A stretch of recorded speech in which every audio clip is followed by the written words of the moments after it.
দুর্দান্ত, অনবদ্য এবং অসাধারণ বাংলাদেশ প্রথমবারের মতো পাকিস্তানকে হারিয়ে নতুন ইতিহাস লিখল লিটন দাসের দল।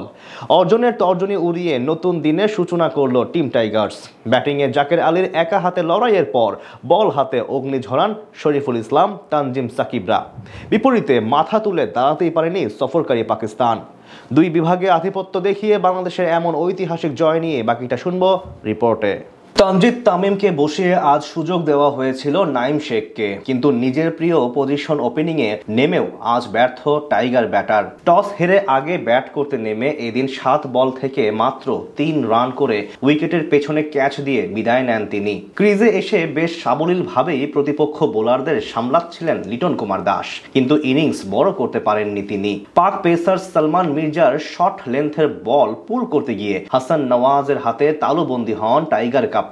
তার কাছ থেকে আসে মোটে 8 রান। এর মাঝে নতুন বিপত্তি নামে রান আউট হয়ে তাওহিদ হৃদয়ও প্যাভিলিয়নে ফিরলে এক প্রান্ত আগলে রেখে দারুণ ব্যাট করতে থাকা ইমন আজ থামেন 13 রান করে। পাওয়ার প্লে শেষ হওয়ার আগে 4 ব্যাটারকে হারিয়ে বড় বিপাকে পড়ে স্বাগতিকরা।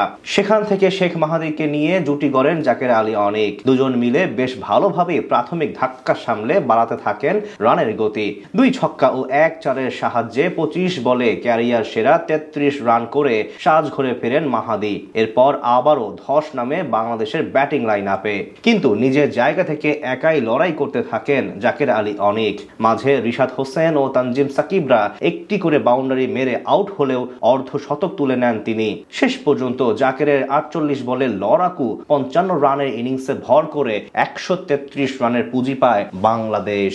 মিরপুরের স্লো পিচে এই রানও ছিল লড়াই করার মতো বড় হাতিয়ার। সেটা অবশ্য শুরুতে বেশ ভালোভাবেই কাজে লাগায় টাইগার বোলাররা। এদিন পাকিস্তানের উইকেট পড়ার ধারাবাহিকতা শুরু হয় রান আউট দিয়ে। প্রথম ওভারে ডিপ পয়েন্টে ফেলে দৌড়িয়ে সিঙ্গেল নিতে গিয়ে রান আউট হন তারকা ওপেনার সাইম আইয়ুব। পরের ওভারে আঘাত হানেন শরীফুল ইসলাম। তার ইন সুইং ডেলিভারি বুঝতেই পারেননি পাক ব্যাটার মোহাম্মদ হারিস। ফলাফল এলবিডব্লিউর শিকার বনে তিনি ফিরে যান গোল্ডেন ডাক মেরে।